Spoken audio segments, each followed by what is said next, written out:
The James Golden Show on the Red Apple Podcast Network.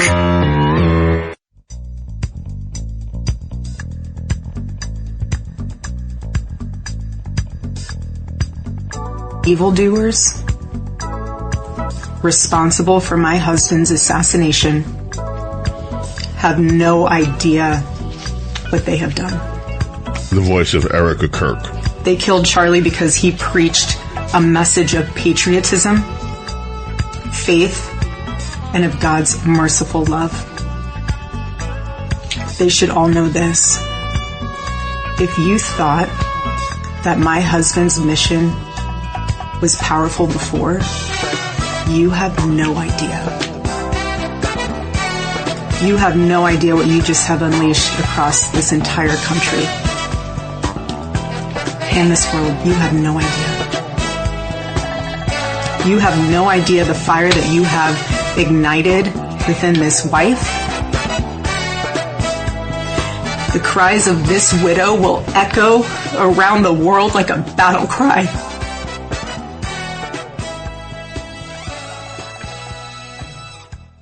To everyone listening tonight across America, the movement my husband built will not die.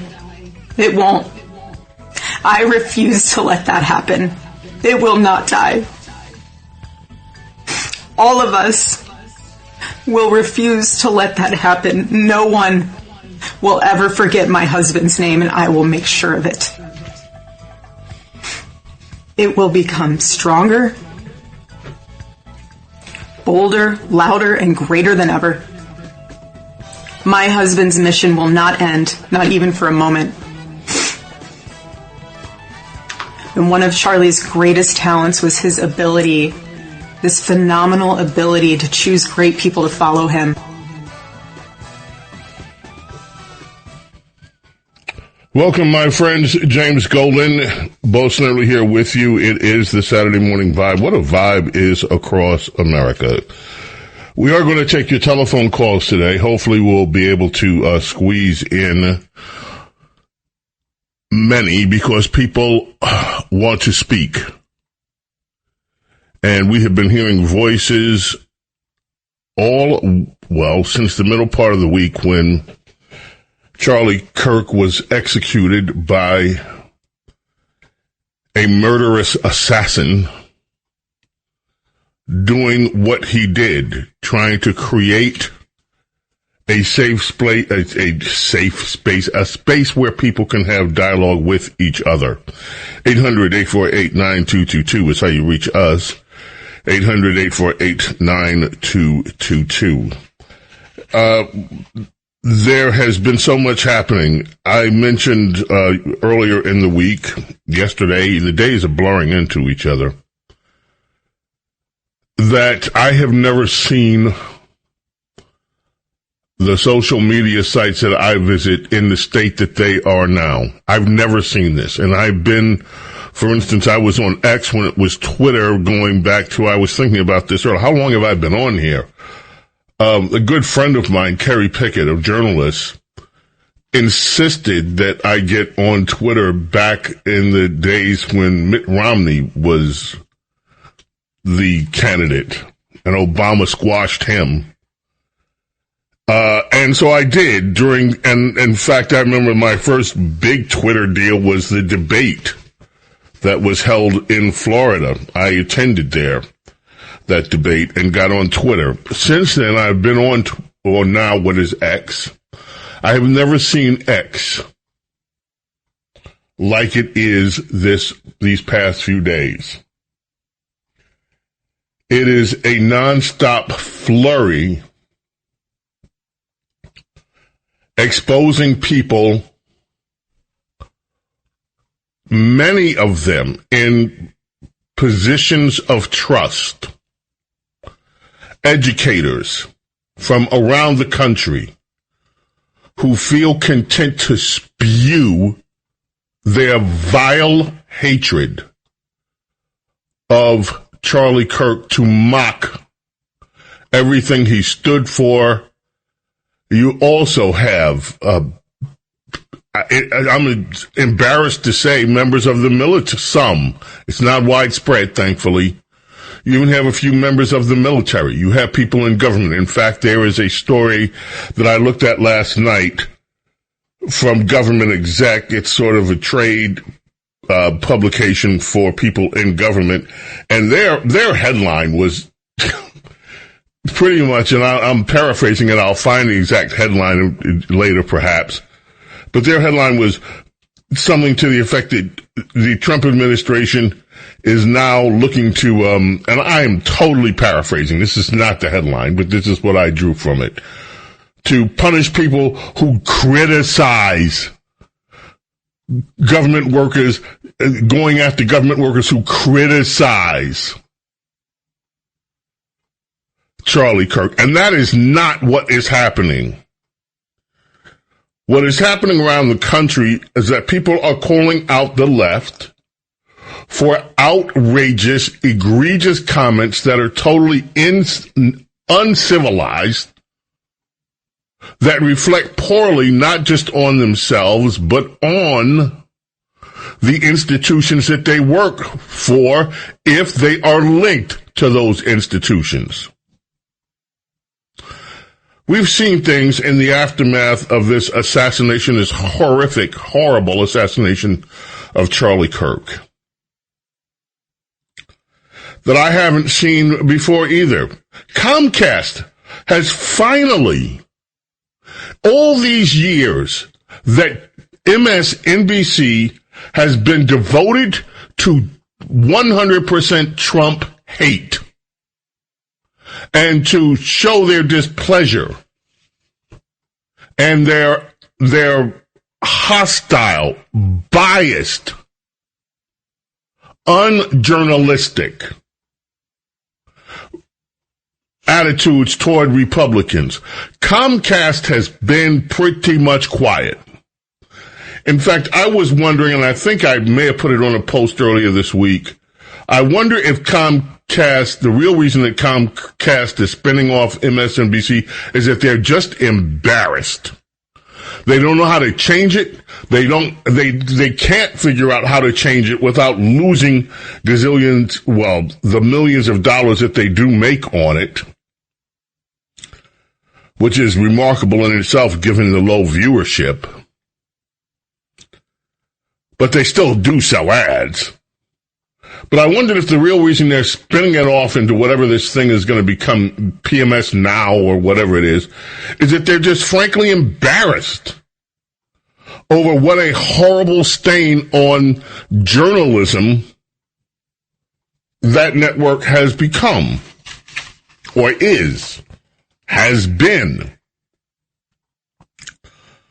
Well, Comcast, through everything that we have seen on that, or those that have had to view it, that we report on from the clips that we pull from PMSNBC,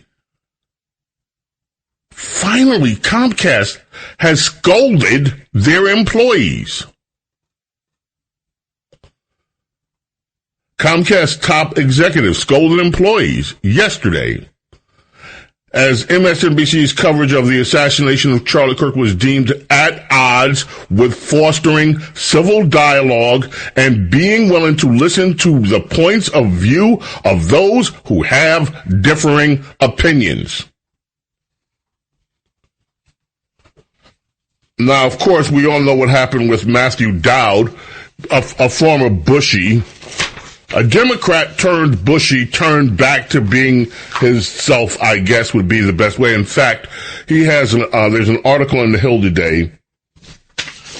Matthew Dowd, here's that headline. Matthew Dowd, MSNBC reacted to right-wing media mob by firing. He says the right-wing media mob ganged up, went after me on a plethora of platforms, and MSNBC reacted to that mob. He wrote on a Substack, he had tried to write a piece trying to pretty much apologize. Now we see what he really thinks. Anyway.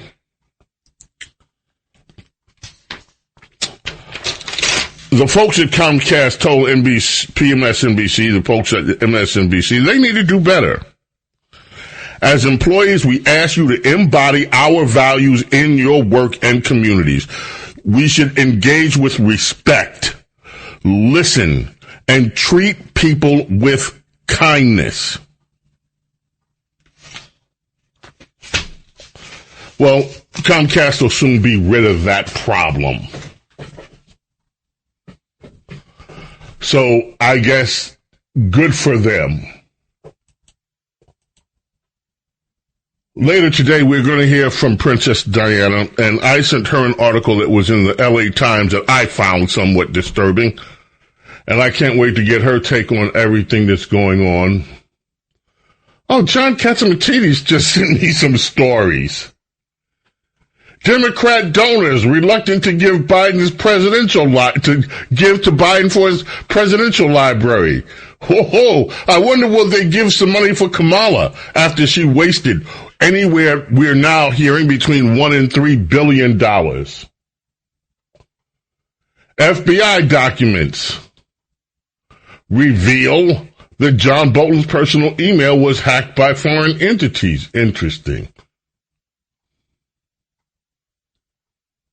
So we have some stories here that are, of course, aside from what has been going on since the days after Charlie's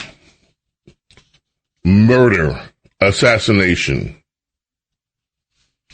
You also have this, Senator Brian Sachs from Hawaii. What effing difference does it make if this murderer was left or right? Pull yourself together, read a book, get some exercise, have a whiskey or walk the dog, or make some pasta or go out fishing, or just do anything other than let this all go pickle your brain and ruin your soul. What effing difference does it make if this murderer were left or right? I ask you that question. Does it make a difference to you? His point was we should be focusing on the mental health, not whether there's politics involved. What do you think about that?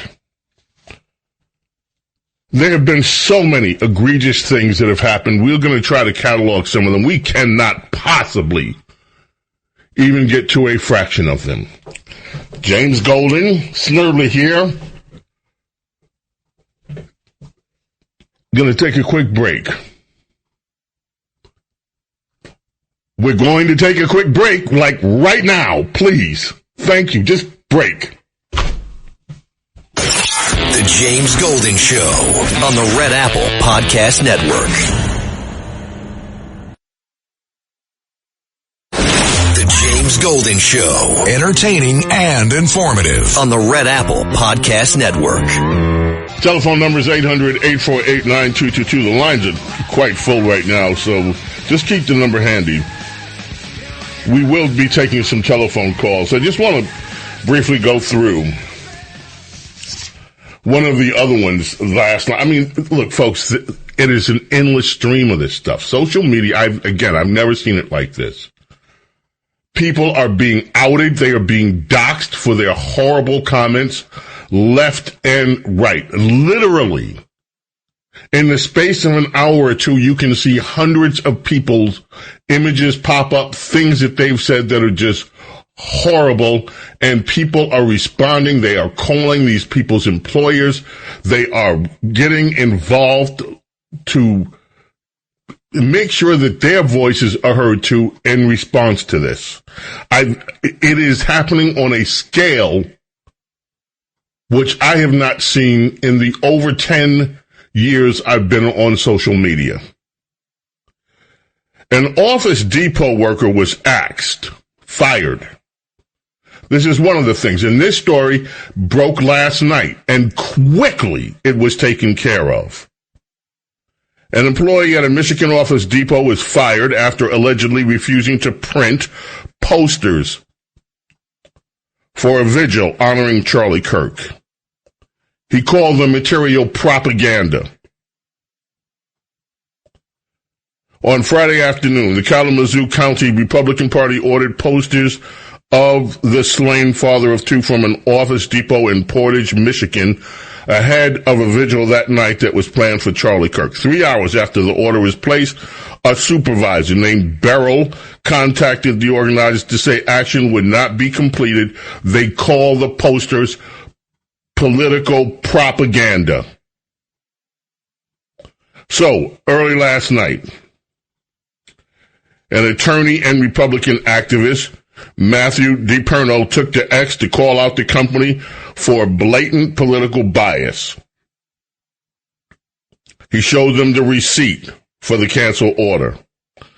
He shared a video of what happened in the store where he confronted employees about the call.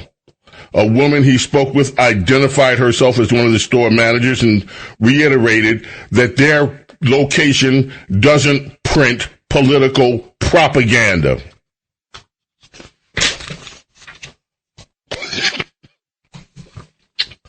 He told one of his employees that the flyers were for someone who had passed away, specifically intended for a prayer vigil that night. Even after that, we don't print propaganda. Because he's a political figure and I don't have to.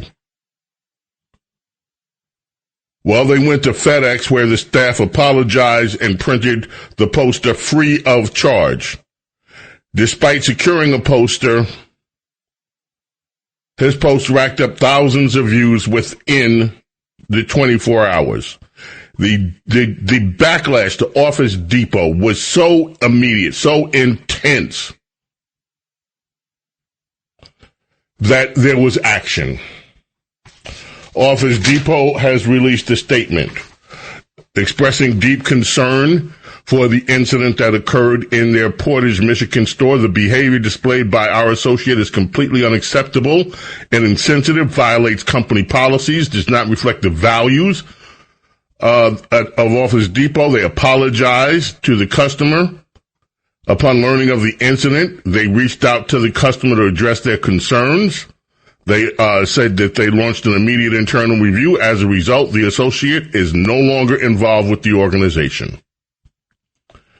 We are committed to reinforcing training with all team members to ensure standards of respect, integrity, customer service are upheld at every location. Our customers, our communities deserve nothing less.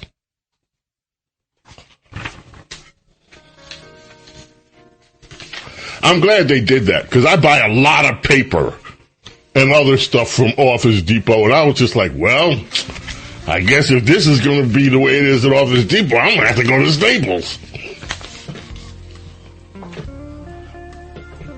You know, but anyway.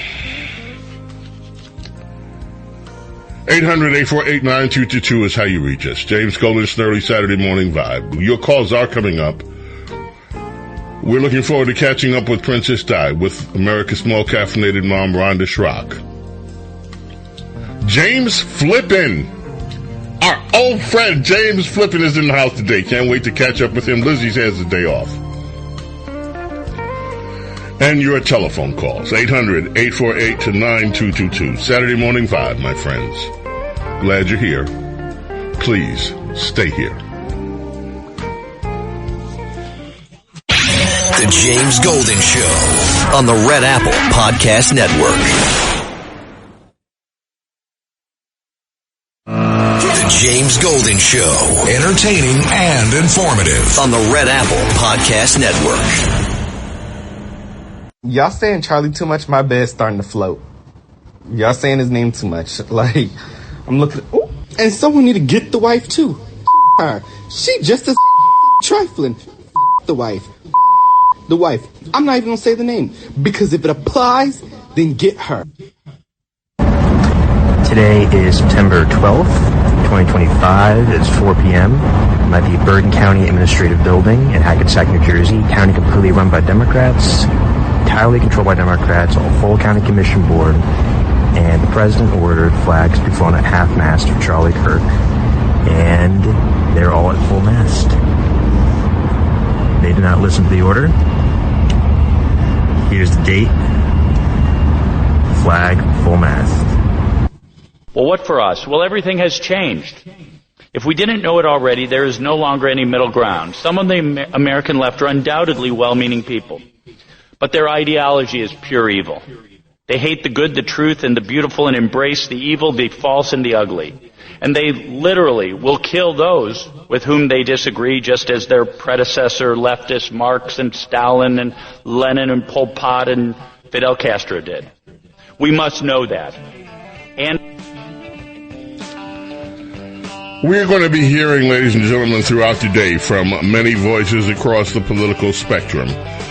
In many cases, their words speak for themselves, and to who they are or who they aren't may be a better way to put it. Tomorrow's the birthday, heavenly birthday, for Steve Gaines, guitarist. Of course, with the great Leonard Skinner. In 1984, you know, this only went to number 8 on the U.S. singles chart. It only went to number 8. This was not a number 1 song. But this song has probably become one of the most famous songs. I mean, you can play this song anywhere, anytime, and people know what it is, who it is, and love the song.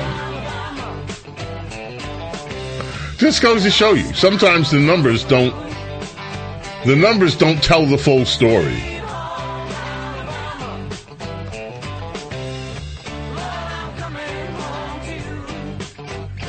Lord, I'm coming home to you. Speaking of that, I want to just play something for you. You have to listen carefully to this one. This is cut 1. You know, Vice President Vance, his wife, were on Air Force 2, and they flew Charlie's body back home. And I'm sorry, maybe I met Charlie when he was just starting out with Turning Point. And I've spoken at Turning Point conferences over the years, and I'm not going to pretend that Charlie and I were besties, because we weren't. We were good. We were friends. We were friendly. And, of course, just tremendous amount of respect for the work that he did, he was able to accomplish. And just what an amazing, 31 years old. He accomplished so much with his life. And this one just, I don't know. There's so many things that have been getting to me as we go through it. But this is what it sounded like from air traffic control when Air Force 2 was landing in Arizona, bringing Charlie home. On the visual 26. South 1555, Phoenix Air, wind 2409, runway 26, clear line.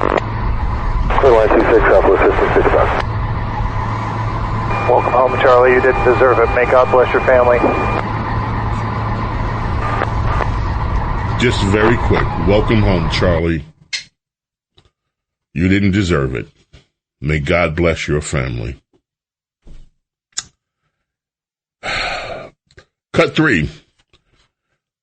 Just get right to it. It's a Fox report, and this is what we've been kind of talking about this morning. A new call for young Americans to flip the script on the nation's toxic political environment as vile posts and videos about Charlie Kirk's murder spread online, forcing employers, including schools, to crack down. Senior correspondent Eric Shawn has this story and is following all of it from New York for us. Hi, Eric. Hi, Sandra. Yes, educators who have been praising Charlie Kirk's murder, well, now they are being taught a lesson. You know, school districts are now punishing teachers who, believe it or not, have been celebrating the assassination online. In Greenville, South Carolina, Southside High School social studies teacher Wynn Bollock, well, he was fired after posting this, quote, "Thoughts and prayers to his children, but IMHO, America became better today. There, I said it."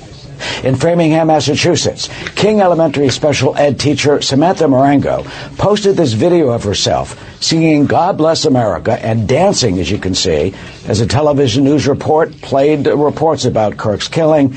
That was shown in the background, and at one point you saw she zoomed in on the word dead. That video has since been deleted. The district would not comment on her employment status, but did say they are addressing the situation. Quote, as a district, we are committed to fostering a safe and respectful environment for everyone. We do not condone violence or hateful behavior in any form. In Oskaloosa, Iowa, high school art teacher Matthew Krolig, he was put on administrative leave after allegedly posting derogatory comments also. The school district saying it is investigating too. Meanwhile, down in Florida, the Florida Department of Education says that teachers could lose their jobs if they post offending remarks about Kirk, saying although teachers do have a personal First Amendment right, the board says their view should not, quote, undermine the trust of the students and families that they serve, and such posts, the board says, could be a violation of state law. Sandra? That is just, I mean, look, folks, when I literally say there are hundreds, if you were to stay on any of the social media sites I've seen, you could literally scroll through. They are popping out left and right. These people that cannot contain themselves from whatever this is going on. Let us head to the telephones. Christine in Connecticut is calling. Hello, Christine. Good morning. How are you? Hi, good morning, James. Well, you know, Turning Point USA was Charlie Kirk's legacy, and about almost 3 years ago, they had an event at Central Connecticut State University. I think it was promoting the movie What is a Woman, and of course our activist groups called for a protest, and that's how I found out, and I went. And the amazing thing was that the CCSU Pride had a little counter event, and they were lukewarm to me at best, that's putting it kindly. But the Turning Point USA people, when I went and introduced myself, they welcomed me with open arms, and they included me in the group picture, and they asked me to speak after the movie. And all because they weren't judgmental. And the more we talked, James, the more we had things in common. And it was a wonderful experience. And that's because of the values that Charlie Kirk installed in those young people, James. And this is a legacy that needs to be preserved. And I brought it up because I want people to know about this, James. You are transgendered. I've read so many posts from people that, like yourself, are transgendered, but many of them are believing, and I don't believe they've ever had an encounter with Charlie or an encounter with his organization like you. And so what I've been seeing online, some of these posts that have come up that are just filled with such anger and such vitriol and such hatred for somebody, for a group they don't know. They said his views were hateful, that Charlie was a hateful person toward them. You went to a Turning Point event, and that's not what you're reporting back at all. No, far from it, because the kids were not judgmental. That speech I gave, I didn't expect to speak. I spoke about 6 minutes. I posted it on my Rumble channel. And I think they were taking, I think what surprised them is how I said we're friends here. I had messages from Turning Point, from the members there, and how rude I was treated by the LGBT, the Pride people. All because we had a chance for discourse. And it was a wonderful night. If you... State Run Media doesn't want to tell that story. You're here, and you're telling the story, and this is a story that people... I'm glad you got through, Christine. I'm glad you told your story. This is a direct story of who these people at Turning Point USA are and what Charlie Kirk was about with dialogue. Christine, thank you for the call. Veronica in California, good morning. How are you? Veronica, are you there? Nope, Veronica is left. Let's go to Isabel in Long Island, New York. Isabel, good morning. How are you? Good morning, James. James, real quick, I just want to say I listened to Laura Ingraham the other night, and she brought up a clip, and I'm pretty sure you know about it, when Rush was talking about Charlie Kirk. and how Charlie Kirk was influenced by Rush. So it's, all this is the legacy of Rush. But I want to say as well that I'm on social media and on Instagram. I've seen nothing but positive messages, people pouring out their heart for Charlie Kirk. And I didn't even know that recently he had flown to South Korea. And in South Korea, they were they were also mourning him after what happened. I mean, his influence has touched so many people, including my granddaughter, who I had to talk to the other night and, give her some encouragement. I'm here. She lives in Minnesota, and, she's 17 years old. And I asked her, "Do you watch the video?" She said, "No." I said, "Please don't watch it, because I watched it by accident. And and that was just one time, and I don't ever want to see it again." That video, I did not know what to expect when I clicked on it, and after I saw it, it will not leave you. It will not leave you. It is horrific. Let me just respond to something you said. Number one, Princess Diana talked about this the other day, and I'm sure if we have time, she will talk about it again, because Charlie made it a point in an interview that he did with Rush in the Limbaugh letter to tell Rush of his experiences with Rush, with the show, how all that came about. So I would feel much better with Princess Diana talking about that.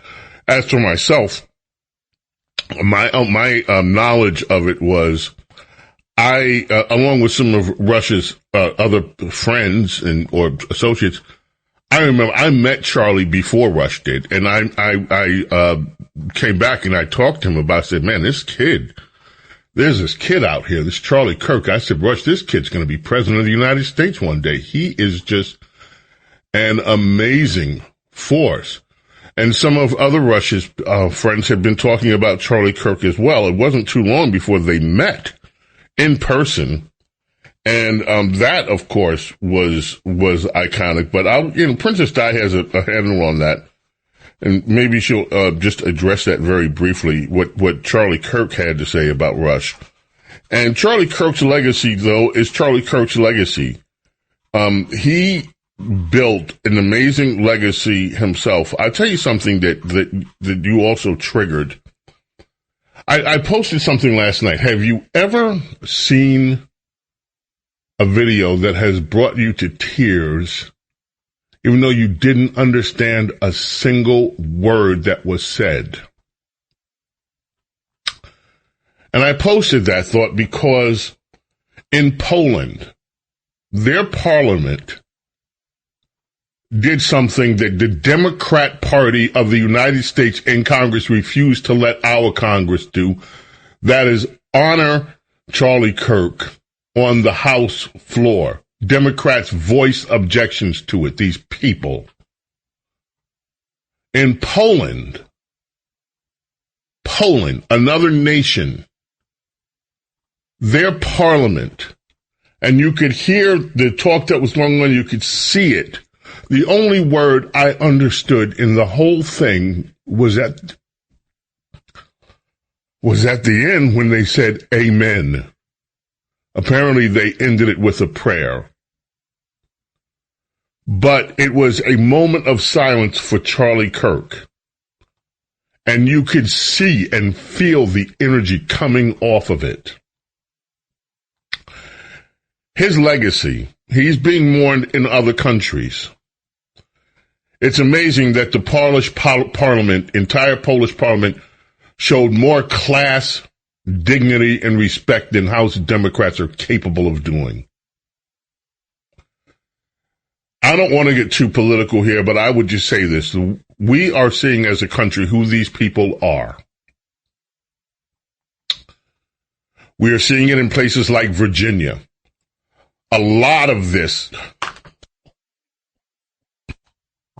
anti-Charlie hatred in the school systems in Virginia. I point out Loudoun County. I don't know what's in the water in Loudoun County, but whatever it is, something is seriously wrong in that county of Virginia. And we have to take a break. Isabel, thank you so much for the call. Appreciate it. The James Golden Show on the Red Apple Podcast Network. The James Golden Show on the Red Apple Podcast Network. James Golden, Snerdley, 800-848-9222.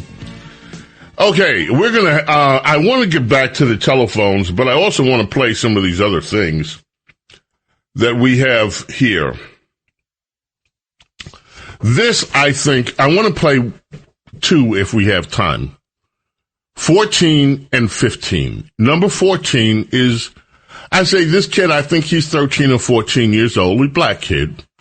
Cut 14, and just listen to what he has to say. Wait, don't scroll. I wanted to come on here and talk about the death of someone I looked up to, Charlie Kirk. And I wanted to say that it is disrespectful how people are making Fortnite memes and talking bad about him like he was a horrible person. All he did was have boldness in his faith with Jesus Christ. Like, you guys are so mean to people just because they have beliefs. We, as Christians, we respect you for your beliefs, but we tell you what's wrong and what's right, righteously. But you do not need to be making fun of him because a tragedy has happened. That's all I want to come on here to say is it's blatantly rude and disrespectful to be talking about someone's death like he's just a piece of trash. He has a family, he has kids, he has a wife. You guys want someone to respect you if you got shot, right? If you passed away, you would not want anyone to be talking bad about you. And I saw a video, I saw someone making fun of his wife too. Like, that's just horrible and rude. And today is a very special day to me because I hit 14,000 followers, but I don't even want to celebrate that because I just feel guilty that someone I looked up to passed away. And I'm still able to be on this earth. That's how grateful you have to be. So just stop making fun of him and just go.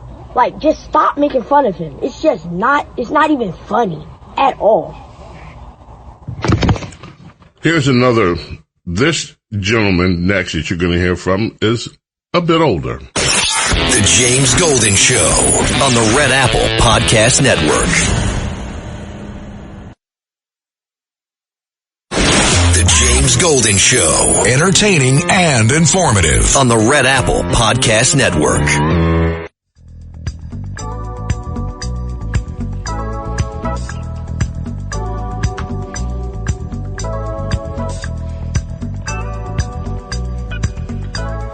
Welcome, my friends, our number duo.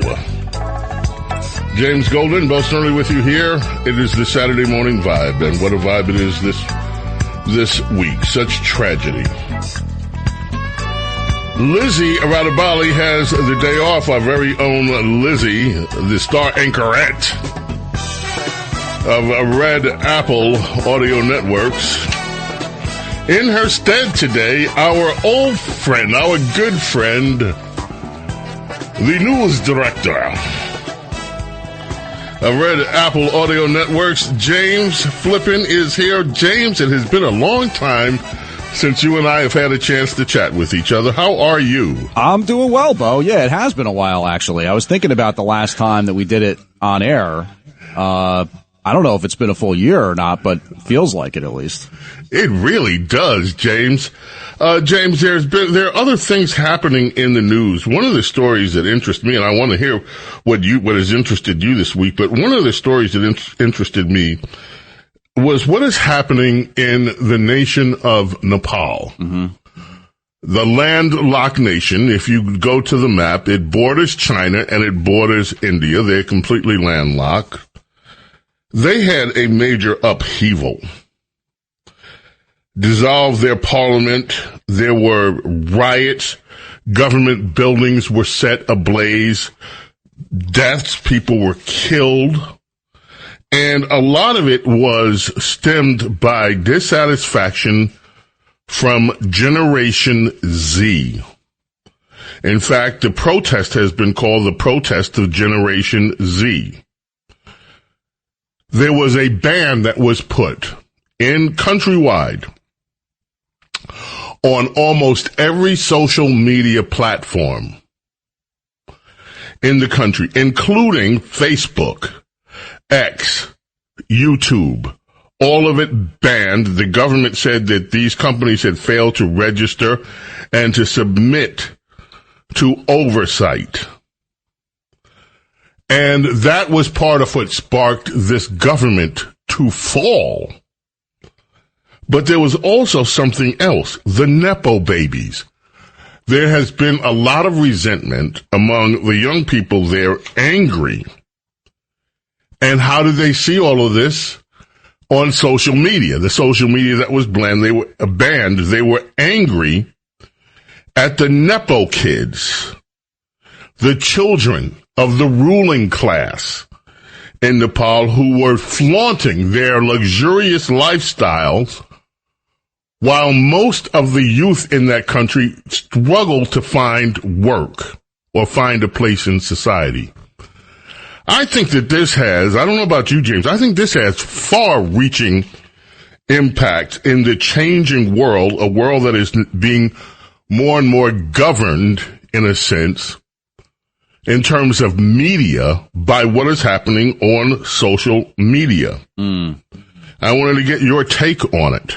Well, it's very interesting because when the reports first started to emerge about what was going on in Nepal, you hear complaints about corruption, and then obviously people that would take to those social media sites to report on that corruption being silenced. You can understand where some of that anger and frustration and resentment is going to lead to uprisings and stuff like that. What I wasn't as aware of before you brought it to my attention earlier was this whole Nepo baby aspect of it. And it is really interesting. And I agree with you that it's potentially got some far-reaching aspects to it, because this whole social media subculture, or maybe in some ways not even a subculture, the people that go out there and want to stunt or floss, as we used to say back in the day, and kind of like show off their wealth and show off the stuff that they have, it's in some ways almost like a content sphere. It's almost like the same way that you might have people who talk about sports or talk about travel or talk about food or whatever it may be. There are these people that celebrate having excess, and in some cases it's actually totally fake. You know, there's been stories of people who I think there have been some different social media influencers who, you know, they'll each work together, like 5 young women, Bo, will each buy one really expensive pair of like a really expensive skirt, and then one girl gets it the one day to make her social media video, then the next girl gets it the next day to make her social media video, and it's all about this idea of showing off what you have and showing off your wealth. Now, that's whatever and kind of silly maybe, and seems not so important, kind of trite. But at the same time, this whole thing with Nepal is explaining how this class warfare stuff comes out of people's perceptions of standard of living, how the other side lives, who has what versus who doesn't have that, the kind of resentment that comes with that, the lack of, I guess, grace or appreciation that comes with. Now, look, there's a big difference between living in Nepal and living in the United States of America or just the general West. But we do see some of this same stuff where you hear a lot of people saying, oh, I can't get ahead these days. Oh, the boomers had it easy. They were able to buy a house. I can't buy a house. And those gaps in the ability to sort of achieve the American dream, whether it's real or perceived, is what leads to some of this so-called Nepo baby resentment, which is obviously more specifically aimed at these kids in Nepal that are celebrating and showing off the handbags and the cars and this kind of thing. But it's all kind of in that classist and connected to Marxism type way of thinking about, like, well, wait a second, why does that person have more than I do? Exactly. Now, you mentioned the corruption, and yes, that was a major part of it too. But this is an entire government that was overthrown pretty much by people in their 20s. And that to me is just remarkable. There was such an uprising among people in their 20s. They toppled the prime minister. And by the way, on the media that was left to them, they made it clear that they had a choice of who should be the next prime minister. And now that person has, at least in the interim, become the prime minister. She is the former Supreme Court Justice there, Sushila Karki. She's been named the interim prime minister, the first woman to head this Himalayan nation. And it's just an amazing testament to, I think, what could be a spark in other nations. You look at some of the other nations around the world with a younger population, and they are all immersed in social media around the world. There is no question that if not for social media, the banning of it, and the spreading of what is perceived as the culture by social media, it is now, to me, social media has now been influencing and overturning the government of a nation on this earth, a sizable nation. And I think that people better just keep an eye out on this. Yeah, well, it's interesting that you say it that way, Bo, because I think that in many ways the whole aspect of how the internet has changed the world continues to sort of reveal itself, and we probably just, are only scratching the surface of how much it has changed everything. But social media is a subset of that, an outcropping of that. And when you think about the concept of ability to make change in both a positive and a negative way, I was thinking about it last weekend when this story started to emerge out of Charlotte, and the awful, horrific story that we've now almost kind of seemingly forgotten. Not really, but you know what I mean. The way the news cycle continues and all that kind of stuff, especially in the wake of Charlie Kirk's death. But that awful stabbing of the Ukrainian refugee in Charlotte really kind of emerged from social media, because if it wasn't for the fact that someone somehow, I guess sadly to the chagrin of the woman's mother, got hand on the video, and then it went up online, and people started to see it and said, wait a second, what the heck? We didn't know it was like this. That story was one that kind of really emerged through the news power of social media and the ability to amplify the message beyond what the drive-bys, as somebody well, Bo would have said, what they would do with the story, which is to say, it was just a homeless guy who was just not, in his right mind, and something happened on the train. So, yeah, it's a bad thing, it's a good thing, it's a crazy thing, and kind of scary, the power of social media and the power to bring people together in both a positive and a negative way. You're in the news business, James, do you see this evolving? This is just one of many stories and there was, by the way, anger in some quarters of what I call the mainstream media. Some of their analysts remarked about how this bubbled up from social media, and all of a sudden they seem to have a resentment that Donald Trump picked it up from social media, and then it became a nationwide story. And there seems to be a level of resentment in the media for what is happening on social media.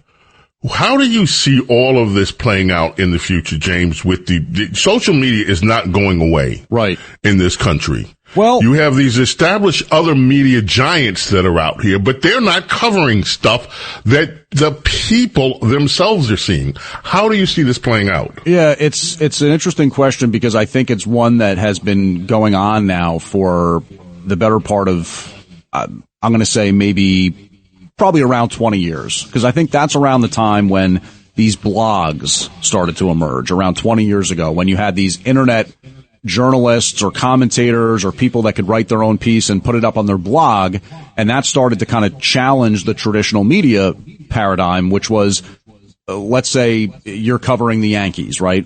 And you're with the New York Times, and you're on the beat, and you have that access to the team, and it's very important to you, and you kind of feel like that gamer that you write every day. It's got the quote from the manager, and so access was tightly controlled.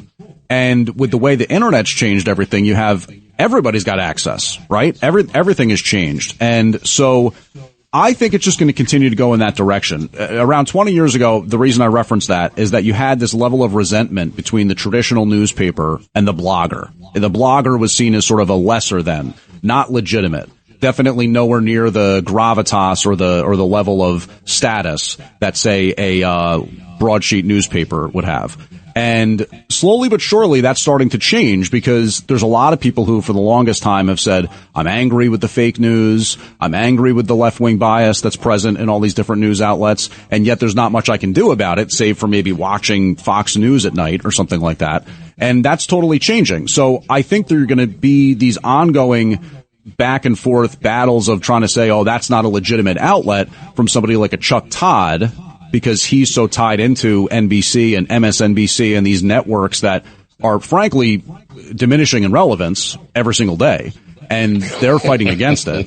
And at the same time, trying to kind of cast aspersions on the social media platforms that are growing in relevance every day. I think these media landscapes, there's enough room for the different companies to survive alongside each other. But that whole idea of, oh, well, it's just something coming from social media, and oh, it's just a racist mob, and oh, it's just the MAGA mob that's saying it, it really downplays what's actually happening, which is real journalism unfolding on some of these outlets, and the kind of stuff that a lot of these more traditional outlets just don't do anymore.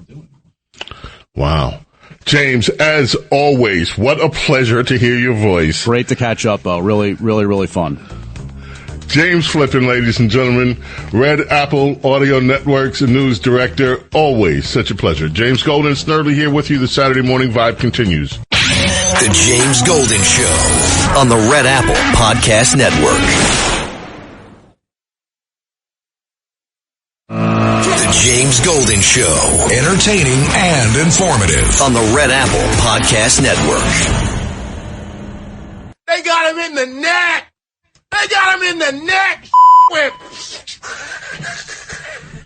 like a samurai film. Oh, good news. Good news, everyone. Good news. Read it. Seth. Do you support his death? I do. You support his death? Charlie Kirk.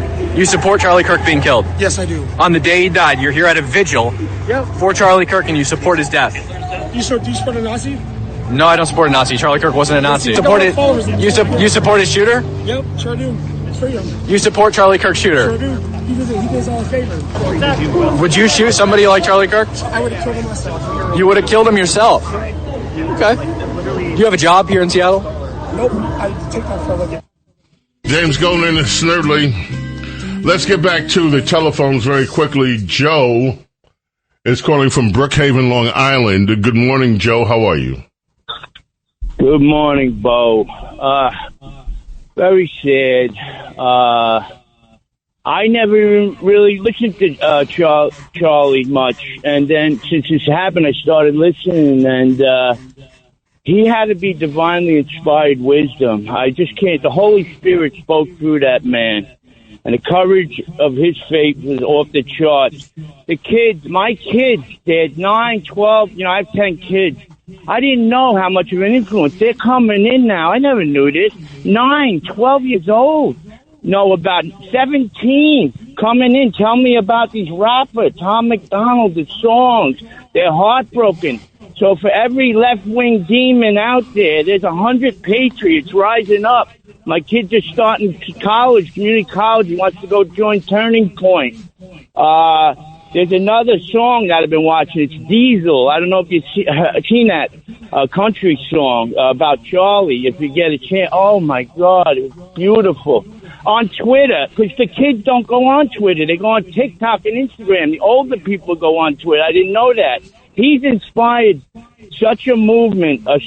What a beautiful soul that man was. And we have to pick up the American flag and the Christian cross and carry it forward, Bo. And on Twitter, my first thing when I started watching was all the black people. I didn't think, and they were all coming out saying, man, how could they do that to that man just preaching Christ and God and love and nonviolence? And that's all, Bo. That's all I got to say. You've said a lot. We're at the halfway point, folks, on our Saturday Morning Vibe. Coming up later in the program, our very own Princess Diana will join us coming up later. America's small caffeinated mom, Rhonda Schrock, will join us from the heartland of America. Your calls will be with us, too, at 800-848-9222. Saturday Morning Vibe. Whatever you do, don't go away. Keep it right here. The James Golden Show on the Red Apple Podcast Network. The James Golden Show on the Red Apple Podcast Network. My friends, usually on this segment, Protecting Your Future, I lead off with some economic story, and we talk about how to protect your future on the basis of the economic story that is presented, things that are happening in the economy. This week, although I do want to talk about some economic circumstances, I want to start with protecting your future a little bit differently. How to protect your future. One way that youngsters, especially people that are younger, well, in some cases older, you see them in their 30s, their 40s this week, some even in their 50s, maybe. But there does seem to be sort of an age cutoff at this, with older people that have been around 60s. So you don't see it so much among them, but you see people in their 20s, their 30s, like crazy the last few days, losing their jobs. And if they're losing their jobs, then they worry the last thing. Like, we played the video of one guy that lost his job, and oh my goodness, he's ranting, raving, crying, because he doesn't understand how he's going to pay the bills now. He lost his job. So, on protecting your future, especially for some of you in the younger generations, and I say this with all due respect, some of you have never been taught some of the basic things in life that you know to protect your future. Number one, care about yourself, your image. Care about what you project. Because the companies that hire you care. If you are out embarrassing yourself, embarrassing your companies, it could cost them business. It could cost them money. And that could cost you your job. Now, old people, and I say this unbelievably, having to admit that I have become, in the eyes of the youngsters, one of them, the old people. Old people had parents too. And old people's parents used to teach them things when they were younger in life, and these things would stay with them. And I guess in some cases it hasn't been passed down. One of the things that old people used to teach their children was something really simple. If you don't have anything good to say about somebody, don't say anything at all. If you can't find something nice to say about somebody, shut up. Don't say anything. Now, I realize that in the day of social media, in this new day, that doesn't always apply, because you feel like you have to say something about everything. And believe me, I'm in a business where you're supposed to say something about something. But even then, one should be governed by some internal clock that tells you don't go over the line. Don't make it personal. Don't try to be mean to people. Don't try to be hurtful to people. So, protecting your future. Protect your job. Because your job is what enables you to, if you don't live with mommy and daddy and they're not still paying all the bills, or whoever, to pay your rent and the other things that you enjoy in life. Protect your future. Be careful what you say online. Big article today in one of them, I think it's Wall Street Journal, that actually goes through some of this and why businesses are struggling to find that right place where they acknowledge that people have First Amendment rights, but at the same time trying to make their employees understand that what they say online can affect not only the company's reputation, but can affect the company's stocks, can impact the investors. And there is a great story with that. It's about a barbecue joint. The barbecue joint is in Ohio. It's popular. One of their owners called Charlie Kirk a POS in a social media. The name of the place is called Luscious Q in Cincinnati. Their owner, the co-owner, made that comment on Facebook for someone offering prayers to Charlie Kirk. He wrote, "Good riddance, what a POS," and he spelled it out. And then he doubled down when people complained. He said, someone complained about it, if you think that threats of social media attacks on me and my business will in any way keep me silent about what I believe, you are sorely mistaken. So he doubled down. He kept then criticizing President Trump and others.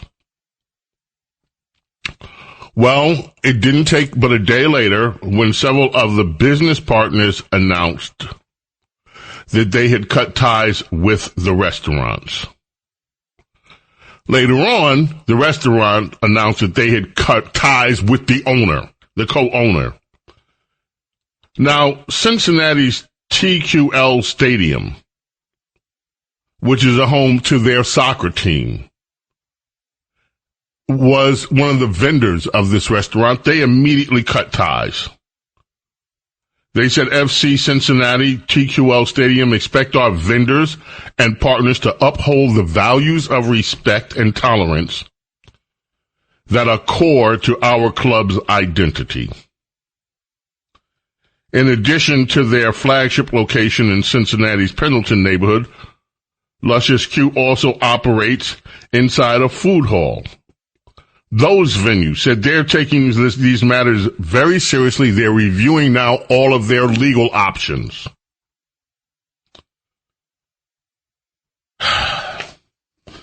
This has turned into a major fiasco. In short, I don't want to go through the full story. It's a lengthy story.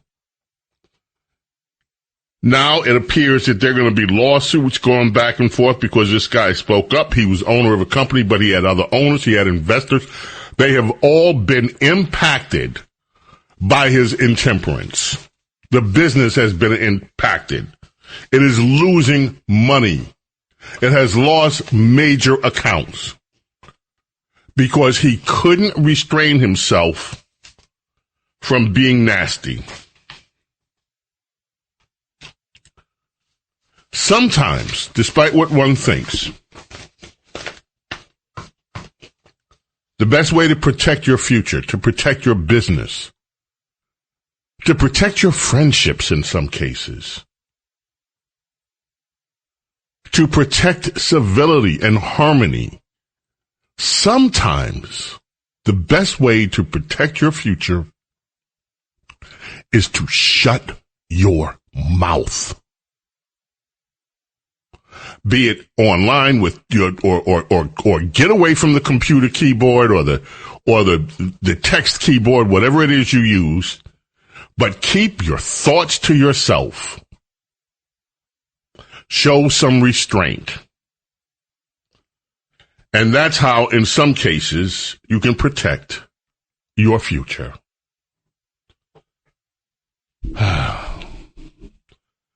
Well, economic stuff, gold is expected to go up near 5,000 next year under some circumstances. People are looking at it. I got a story about that.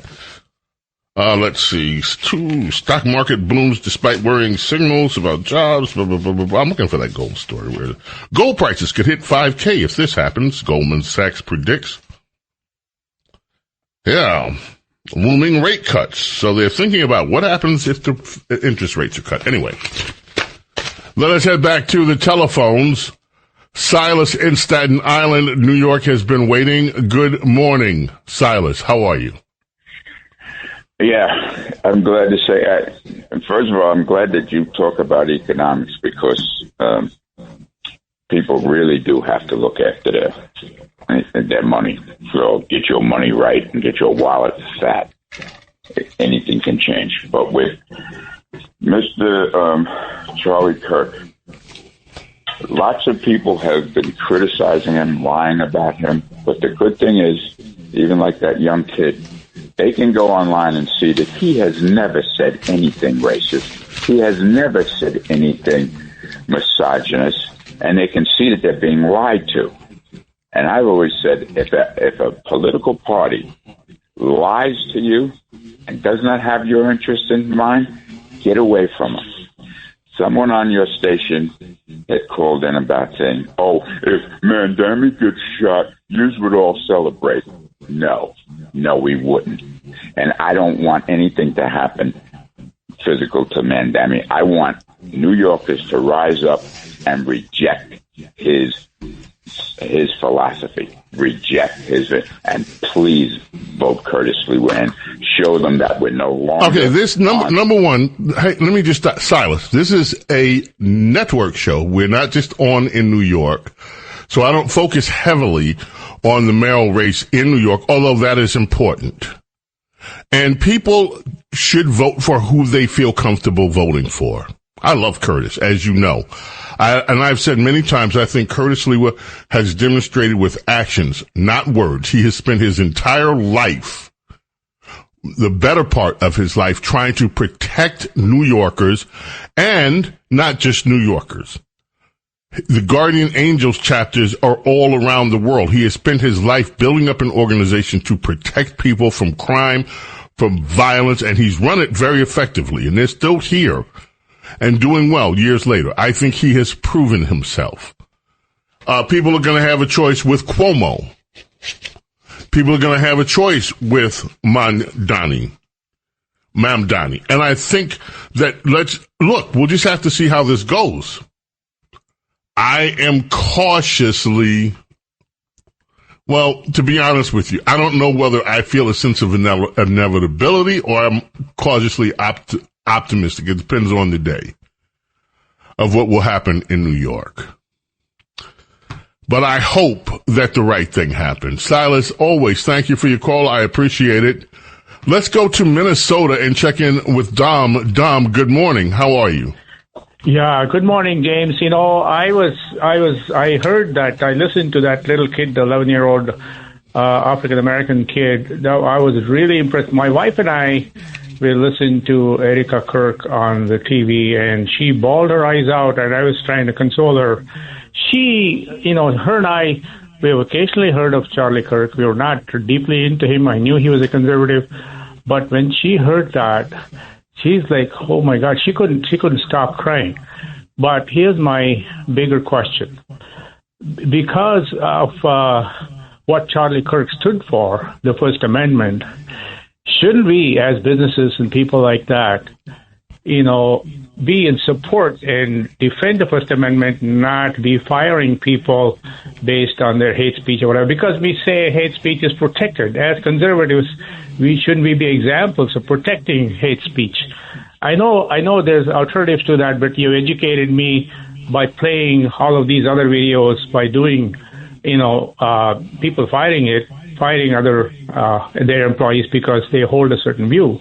But my bigger question is, would we be celebrating Charlie Kirk by not firing these people, by protecting hate speech, but then saying, hey, shut up or else, give me a warning, something like that? That's my question. Well, listen, no, let me say something to you. Their First Amendment rights are not being violated. They have the right to speak, and they are speaking. Now, they don't have a right to avoid consequences for their speech. If those consequences are not criminal, if no one is trying to hurt these people criminally, like violence or anything like that, look, if I worked for you and I embarrassed your company and I ended up costing your company money, I would expect you to fire me. That comes with the job. When you sign on to these jobs, you are given a code of conduct. It is in most jobs. You are expressly told even in your private life, on social media, you shouldn't do things that would reflect badly upon the company's name and perhaps impact the company. As a condition of your employment, you sign on to that. You wouldn't do egregious things that would bring, in other words, shame. You know where this used to be? It used to be, Dom, and I'm sure you know this. People once upon a time in the quote unquote old days would not do things that would bring quote unquote shame on the family. And in fact, kids, parents, don't you go out there and do something that would shame this family. Don't you behave yourself. Well, these days that is extended. And if you take a job, you certainly are not supposed to do things that would bring shame to your employer or bring shame and potentially cost your business. They are placing a certain amount of faith in you. As for some of these people, there's been an anesthesiologist expressing her vile hatred. Now, would you want to go under the knife with a woman giving you anesthesia that could kill you if you know she hates conservatives? What if she found out you won? There's been some pilots that have been now sanctioned because does anybody want to fly with a pilot that they think hates them because of their political beliefs? These school teachers, they are teaching your children. Do you really want your child in a classroom where a teacher is advocating, celebrating the murder of a human being? People have responsibilities. And so it is not anti-First Amendment when they are being checked and their employers are being alerted to the things that they are saying. I don't see that there's a conflict there. Dom, I'll give you the last word on it. Yeah, James. While waiting for you to pick up my call, I almost knew the answer you were going to get into, but I just had to get it out there because I knew you would educate me on that thing. I was getting educated while listening to all the things that you were playing. I have been a teacher for 37 years, and I've been a recipient of hate speech only one way, coming at me, but I couldn't give it out. I understand perfectly what you're saying. I just wanted you to kind of, expand on that for our viewers and listeners, because I just almost didn't ask that question, but I had to because I needed to get get it out of your head and out in the open. That's all I was asking it for. Well, you got it. Thank you. I so appreciate you, Dom. James Golden Snerdley. It is the Saturday Morning Vibe. Princess Di is coming up. David Bowie won Video of the Year back in 1984 on September 14th. That's tomorrow. On the very first MTV Awards. Iggy Pop and David Bowie wrote this one. That's Omar on drums. Yes. Keep it right here. Don't go away, folks. Saturday Morning Vibe continues. The James Golden Show on the Red Apple Podcast Network. The James Golden Show. Entertaining and informative on the Red Apple Podcast Network. James Golden and Snerdley. Okay, let's see what's coming up next. Princess Di is going to be with us. I cannot wait to talk with Princess Di and get her thoughts. I sent her an article that it upset me so much when I began reading it from the LA Times that I just I set it down. And then I sent it over to Princess Di and asked her if we could talk about it. Because I couldn't think clearly. I was so upset reading this article that I couldn't even put my thoughts together. And of course, she has things that she'll probably, most likely speak about as well. But The article that was in the L.A. Times that I want to reach on with her. Amid quiet mourning, some are calling Charlie Kirk a martyr and want vengeance. So, our number duo in the can.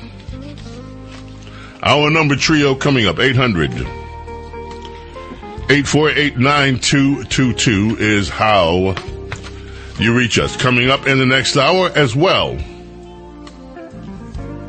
America's small caffeinated mom, Rhonda Schrock, will be with us.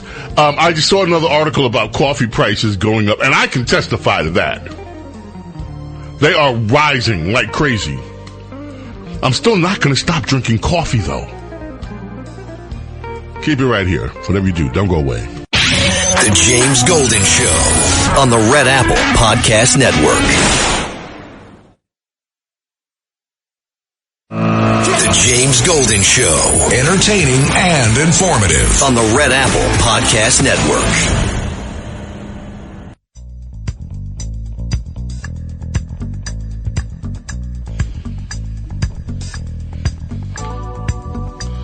Our number 3 has arrived, my friends. Our number trio here on our Saturday morning vibe. Our number trio means one thing. Well, two things. This is the first. It's time for Radio Royalty with James Golden and America's Princess of Policy, Princess Di. My friends, she is a voice that brings me tremendous comfort and joy in weeks where I am depressed and feeling dismal, as I have many hours this week, over what is happening and what has happened in our nation. Our very own Princess of Policy, Princess Di, is with us. Good morning, Your Highness. Good morning, Sir James. It is always wonderful to talk to you, even when we walk through the shadow of the valley of death. Indeed. Now, this story I have been... First, before we even do that, we had a caller earlier from California that had seen, apparently, an interview where Charlie had talked about Rush, and you talked about this the other day. But would you just refresh people's memories on the relationship that Charlie Kirk and Rush Limbaugh had? Well, I was reminded of the interview that Charlie and Rush had in the February 2019 issue of the Limbaugh Letter, and I was very happy to read through that again, thanks to you sending it to me. And Charlie credits Rush with so much. He says, without you, I wouldn't be where I am today. When I was 18 years old, 16 years old, driving in my Ford Explorer, I would always listen to Rush Limbaugh for exactly 42 minutes, the third hour of Rush Limbaugh during my lunch break in high school. And you inspired me and gave me the courage and conviction to go start Turning Point USA without a college degree and without all the quote-unquote proper credentials. And now it's grown into something that is bigger than anything that I could have imagined or dreamed of. And he credits Rush for his courage and convictions, and also his being encouraged to be an entrepreneur, which is what he did without the credentialism, because Rush always talked about that, of doing what you love and to fulfill why you were here, and that the expert class, and Rush himself said he wanted to do what he was doing, and he wanted to get into it right away, and he saw college as a distraction to the dismay of his family, the legal family. But so Charlie was inspired by Rush and fortified by Rush, and really his ability to express conservatism and his convictions came from that long training through high school, listening to Rush Limbaugh. It is amazing.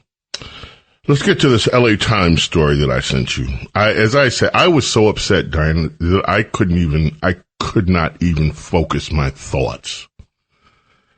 This one really got me. Amid quiet morning, some are calling Charlie Kirk a martyr and want vengeance. It has 3 bullet points it starts with. The shooting death of conservative activist Charlie Kirk has triggered a range of reactions from mournful sympathy to religious conspiracy theories. Kirk spoke of what he called a spiritual battle being waged in the United States between Christians and Democrats. Point 2. Point 3. Experts on faith. Experts on faith. Those very words, experts on faith. People who have faith are the experts on faith, not people who study people who have faith. Experts on faith and far-right extremism say they are troubled by the religious glorification of Kirk in an era of increased political violence. And that's the way they start. I sent you the article. What have you picked up from this piece in the LA Times? Well, one of the first things I noticed, and thank you for sending it to me, it is sort of typical of quote-unquote journalism today. This is by a staff writer whose name is Haley Branson-Potts. And the first thing I noticed was the photo and the caption. A woman lays her head down on a seat during a vigil at Center Point Church for Charlie Kirk in Orem, Utah. This woman is on her knees praying. And the LA Times doesn't even know what they're looking at. They say she's laying her head down on a seat. She's on her knees. She's in prayer. And that is how foreign and alien the Christian experience is to the left and to journalism. They don't understand it. They hate what they do see. And so this article basically is a warning, which is what the left does. It's never anything caused by a leftist.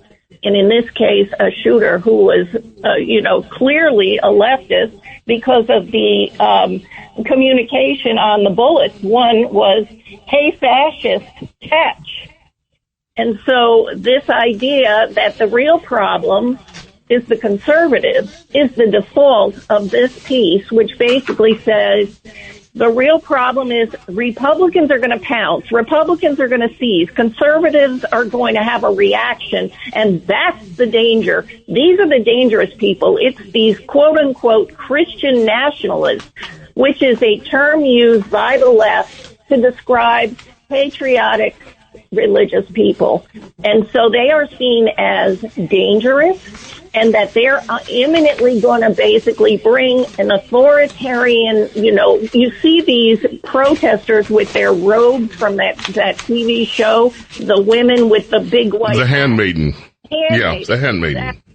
And so that is what they are predicting is going to happen when, there is any kind of ascendancy of faith in America, which was founded on religious freedom and by religious people. But now the left is so afraid, and rightly so, because that is the real power against them. And as I say, this is a spiritual war, and they do not want us to notice. But this is the problem.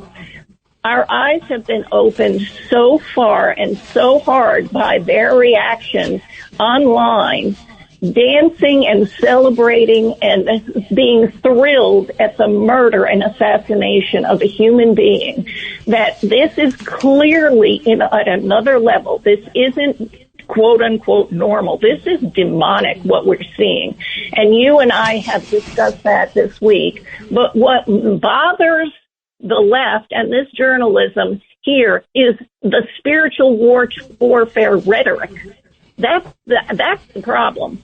Spiritual warfare, and this is a quote in that piece, was a big part of January 6th, spiritual warfare rhetoric. So when people use religious terminology, that's the thing to be afraid of, because they put in their bogeyman, January 6th. So people mention spiritual warfare on January 6th, so therefore This is a hint of things to come, that the Christians are going to be violent. The Christians are going to be, taking over and throwing people in prison. This started within hours of Charlie's assassination, that the problem was Charlie.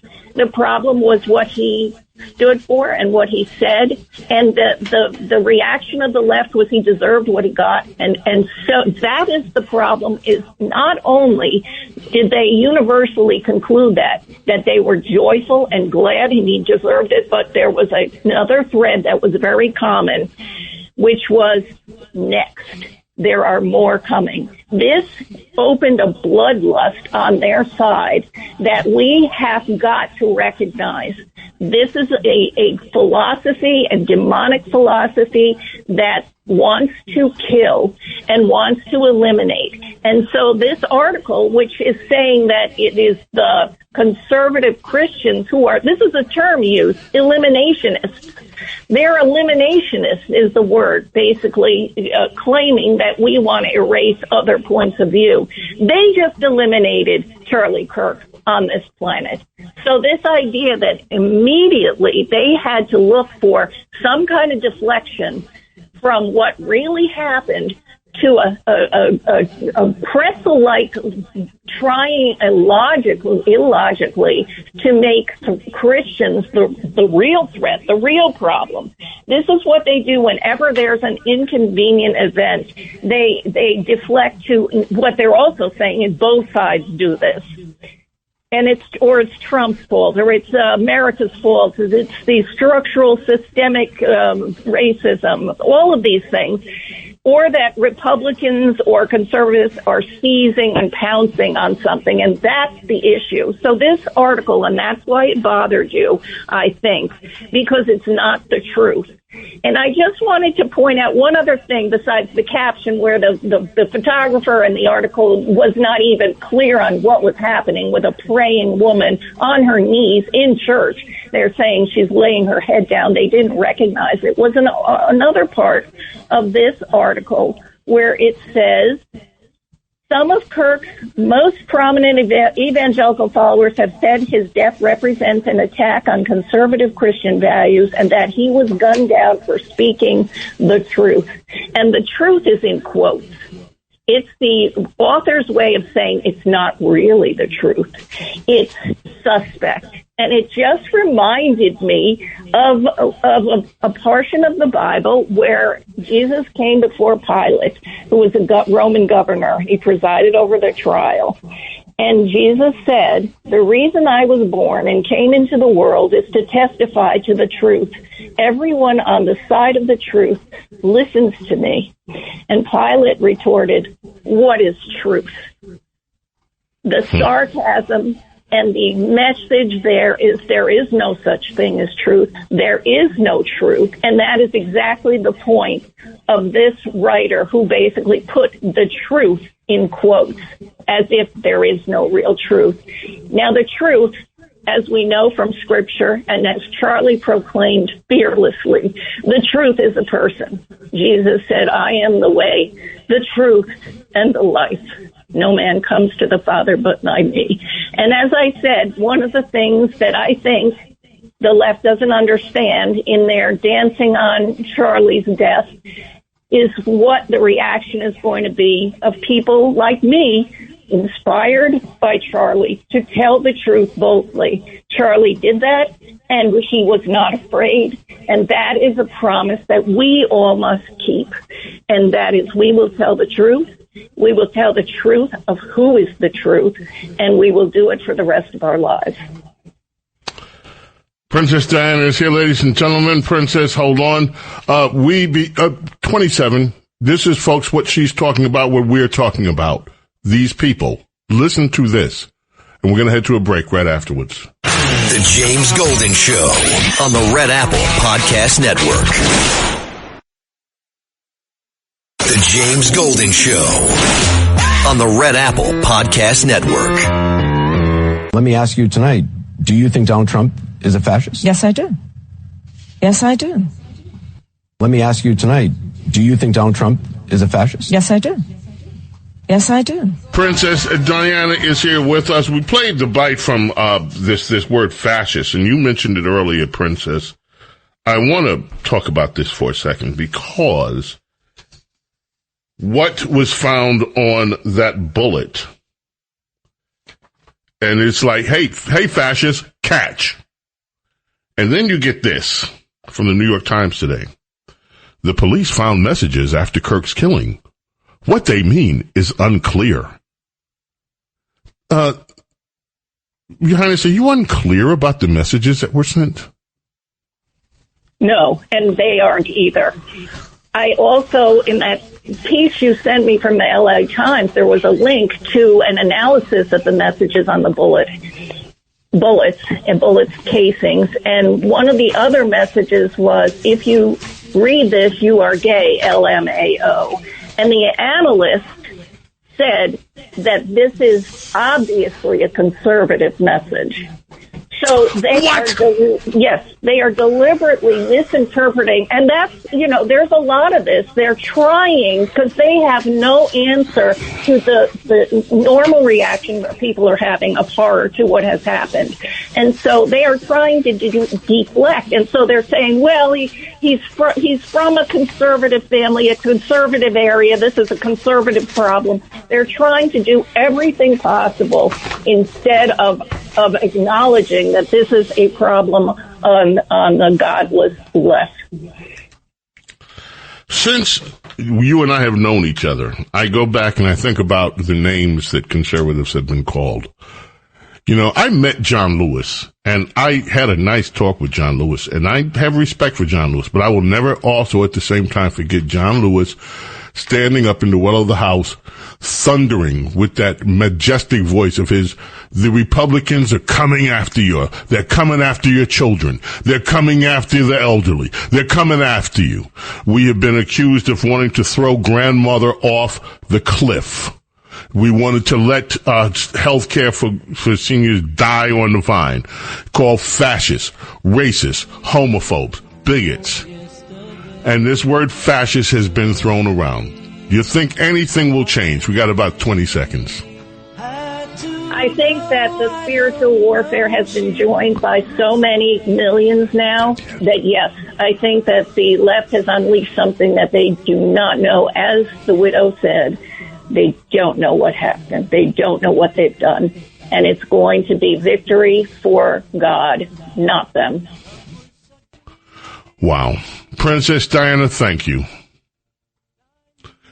Appreciate it, and look forward to always look forward to speaking. We'll look forward to catching up with you next week. Thank you so much, Sir James, in this dark time. We need to use our national motto, in God we trust. Amen. The James Golden Show on the Red Apple Podcast Network. James Golden Show. Entertaining and informative on the Red Apple Podcast Network. I just want to clear this up because everybody seems to be getting this wrong. Charlie did not die by a gun. Charlie did not die by a bullet. Charlie died because he drowned on his own blood. That's the real reason he died. It wasn't guns. It wasn't bullets. He just drowned on his own blood. So if he would have had less security guards around, maybe a couple more lifeguards, Charlie would be with us today. We don't need gun reform in this country. We need lifeguard reform. So in light of this beautiful news, I would like to propose that we turn Charlie Kirk into a verb. For example, I think that Stephen Miller needs to be kirked. Not buying that way. I'm just the music, that's all. I mean, it was a sad thing, and it is a sad thing. Victoria is calling in from California. Victoria, welcome. How are you this morning? This is the second time we've reached out to California, and when I've said California, no one seems to be on the other side of the line. Or I hear myself echoing. Let's move on, shall we? Not a good day to be taking calls from California, apparently. She's there. Victoria. Can you hear me, Bo? This is Ronnie. Well, Ronnie. California. I have Ronnie from California, not Victoria, but Ronnie, good to hear your voice. How are you? I'm fine, Bo, and you? I am well, thank you. Yeah, considering. Listen, I was curious. Have you noticed that there are on YouTube tribute songs now to Charlie Kirk from very, very popular singers like Rihanna, Miley Cyrus, and Teddy Swims? And I'm just curious. Wait a minute. The Rihanna? Yes. Well, now, someone said it may be AI, but I can't imagine. Okay. Well, look, I'm a little suspicious here. AI can do a lot of things. Let's verify this and look into it. Can you please do that? Because I'll certainly try. Okay. My little spidey sense tells me what? Huh? I'll have to look into this. Ronnie, thank you. Anything else you want to add quickly, Ronnie? Yeah, it's this is truly a spiritual battle, no doubt. But we'll get through it, and yes, the Bible does speak of a martyr crown for his good servants. So I do believe that is so true. Thank you, Ronnie. I appreciate it. Jason in Manhattan, New York. You are next. How are you, Jason? How you doing, James? Listen, I'm an atheist. I voted for Trump, and there are things in the conservative party that I do like. But this is something that bothers me about Charlie Kirk, what happened. He's been going around saying that he's a Christian nationalist. What does that mean when you say you're a Christian nationalist? Has Charlie said he is a Christian nationalist, or has the press described him as a Christian nationalist? What have you heard him say that, or have you read the description? No, I heard him say he's a Christian nationalist. Okay. What does a nationalist mean? A nationalist is a person that feels strongly about his country. The nationalist has passionate views of his nation.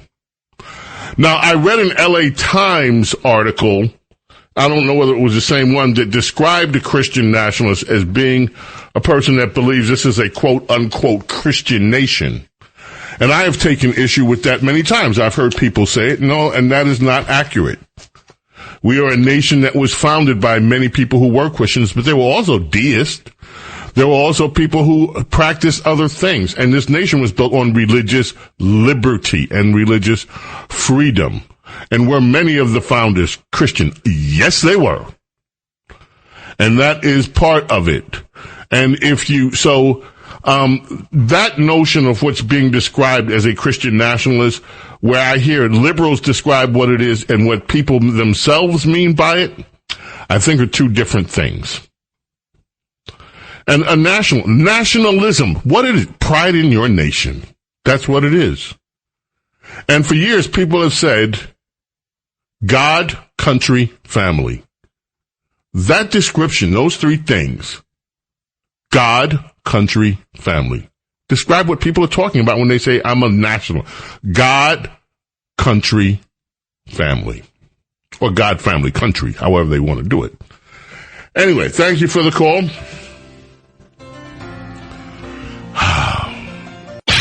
The James Golden Show on the Red Apple Podcast Network. The James Golden Show, entertaining and informative on the Red Apple Podcast Network. Lady Benedict have advised me that Charlie Kirk did not call himself a Christian nationalist, just for the record. He did a podcast, What is a Christian Nationalist?, featuring a pastor, Doug Wilson, who proclaimed himself, the pastor did. But Charlie never, ever, even on that podcast, self-identified as a quote-unquote Christian nationalist. Grok. No, Charlie Kirk has not called himself a Christian nationalist. While he has increasingly embraced ideas aligned with Christian nationalism, such as rejecting the separation of church and state as a fabrication. It's not in the Constitution. I don't know what that means. A lot of people think it is by the way it's portrayed. It's not in the Constitution. This imaginary wall that was church and state. Anyway, no, he didn't. Time for America's Small Caffeinated Mom. Rhonda Schrock, good morning. Caffeine is going, the price of caffeine is rising. I'm not going to stop drinking coffee. To that we say, so what? We don't care. Right. Give me a second round. Exactly. Good to hear your voice, Rhonda. How are you this morning? Well, it's been a really heavy week, James. Actually, it's been a heavy couple of weeks. I still really had not recovered from that awful story of that 23-year-old Ukrainian refugee who was slaughtered on a light rail train. I kept thinking about that, especially after I saw the video of her dying alone. As her lifeblood is leaking out onto a dirty train floor, people are literally turning their faces away, walking by, and she's dying. I have children the ages of Irina and Charlie Kirk. And so when Charlie was taken away, I can't describe exactly how and why it hit me so deeply, but it did. And part of the horror was the reactions of the demented people in both cases. With Charlie, the demented people celebrated and immediately started listing other people upon whom they wished that same fate. With the 23-year-old on the subway train, the demented people defended her killer and not her. I can't, my brain can't wrap around that, but that was part of the horror of the whole thing. Well, anyway, where I came to, James, I'm stumbling for words this morning because it's been so difficult to process, but here's what I know. In times of great distress and danger and trouble, the heart must return to foundational truths, and this is where I went this week. The unseen spiritual world is binary. There is good, there is evil, there is light, there is dark, there is a God, there is a devil, there is a heaven, there is a hell. It is binary, and the eternal fate of every soul rests upon the choice that we make while we are alive. We choose one of those two kingdoms. And the fruit of each kingdom is becoming more and more and more visible. It is, the lines are not blurred anymore. It's easy to see. It's easy to hear. Those who choose to put their faith in Jesus Christ know that this life here is not all that there is. We know that death is not the worst thing that can happen to us, and we live our lives in a constant state, this is the truth, of assurance and comfort, because we know that our best life is yet to come. That knowing, that bone-deep knowing, gives us meaning and purpose to our days, and I'm speaking for myself and many others who know this truth, because we know that we're living and working for something and someone far greater than ourselves, and death for us is nothing more than the gateway to heaven. That's all it is. And so while we're waiting for that gateway to open up for each one of us, we give ourselves to the things that we have individually been called to do. And it's the smallest tasks to the greatest, whether it is performing our lowly housekeeping chores, whether it is serving clients, serving life-saving surgery. It doesn't matter what you are called to do. If you are doing it for someone greater than yourself, you have such reward, even here, and far more reward that's coming. And this is how Charlie lived. He knew who saved him. He knew who he was living for. He knew his mission, and he did it faithfully. And he knew that what he was living for was worth dying for, and in the end, he did. He died for that. The same evil that is rejoicing and celebrating Charlie's death is the same evil that rejoiced and celebrated when Jesus was crucified on the cross. It's the same Spirit. It's the same source. They did not know, the evil that killed Christ did not know that nails and spears could never kill his soul, and that after 3 days he would rise again. Evil always does this, James. It always overplays its hand. Its arrogance and its pride make it blind. It overestimates itself, it underestimates its opponent, and it never sees the actual good that God has planned that will come from its evil deeds. That is why evil is not allowed to see the end result of its own actions. Because if it did, it would not murder Charlie. It would never have murdered Christ, because what Satan means for evil, God means for good. And it is going to be like this with Charlie's death. I'm not equating Charlie to Jesus Christ. He's not him. He loved him. He followed him. What Satan meant for evil in the silencing of Charlie's voice, that shot heard around the world, James. Mark my words. I believe that there's going to be a great revival sweeping this nation, and do you know where it's going to flame the brightest? I believe it's going to be on the college campuses that Charlie was passionate about, with the students that he loved and gave his life for. I believe that this shot heard around the world is going to reverberate for decades, and it's going to bring an incredible result that evil would have.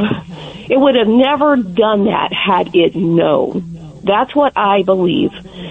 So what an assassin meant for evil, God means for good.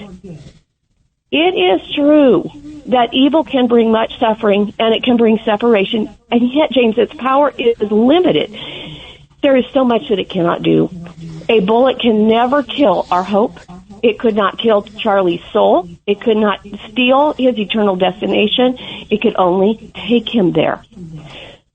No evil can steal our hope, can kill our hope, can steal our eternal destination. It can only take us there. And this is why we don't despair when these hard and awful things happen, because we know the truth of Psalm 139, that we have been knit together in our mother's wombs, that God saw us as we were being formed, that he even then knew our names.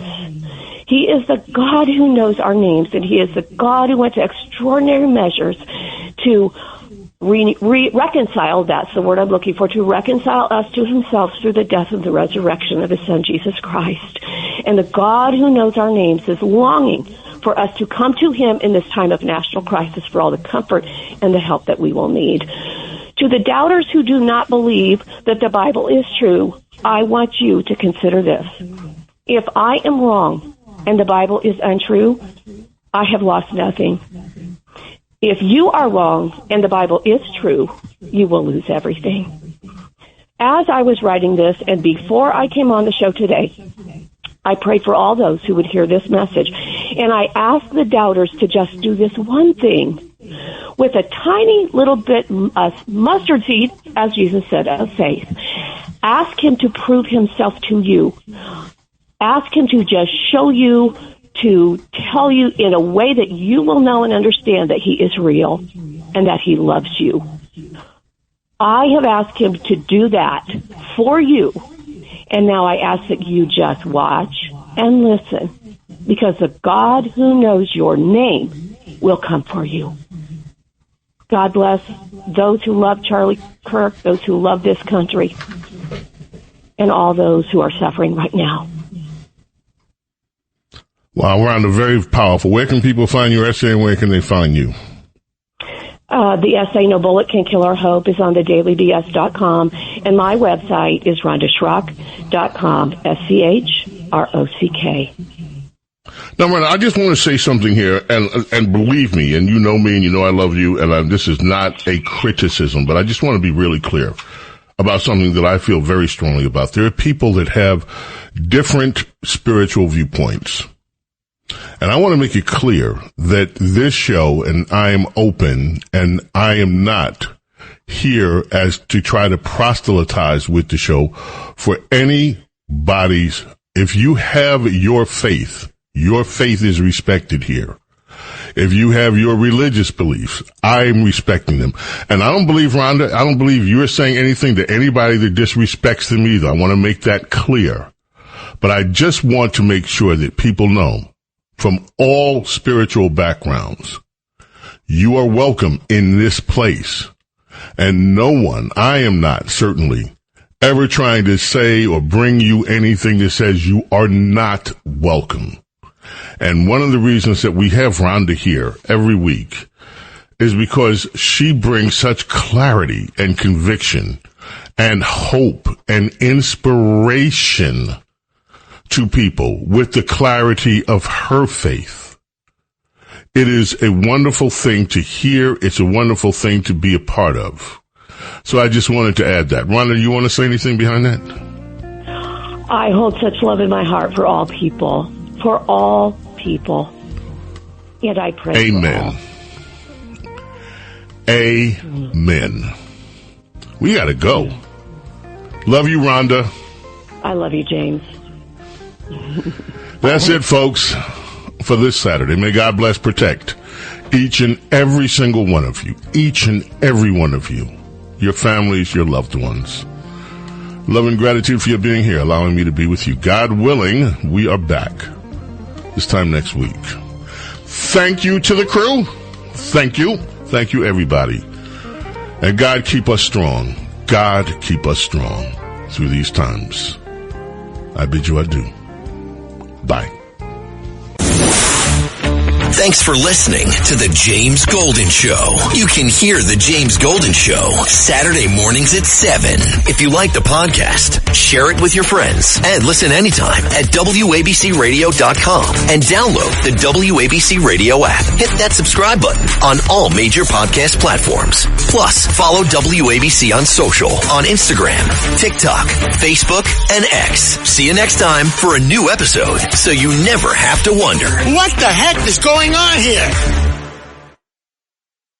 Trying to lose weight? It's time to try Hers. At forhers.com/4u, you can access affordable, doctor-trusted weight loss treatments tailored just for you. These include oral medication kits or compounded GLP-1 injections. Through Hers, pricing for oral medication kits start at just $69 a month for a 10-month plan when paid in full up front. No hidden fees, no membership fees. You shouldn't have to go out of your way to feel like yourself. Hers brings expert care straight to you with 100% online access to personalized treatment plans that put your goals first. Reach your weight loss goals with help through Hers. Get started at forhers.com/4u to access affordable, doctor-trusted weight loss plans. That's forhers.com/4u, forhers.com/4u. Paid for by Hims and Hers Health. Weight loss by Hers is not available everywhere. Compounded products are not FDA approved or verified for safety, effectiveness, or quality. Prescription required. Restrictions at forhers.com apply.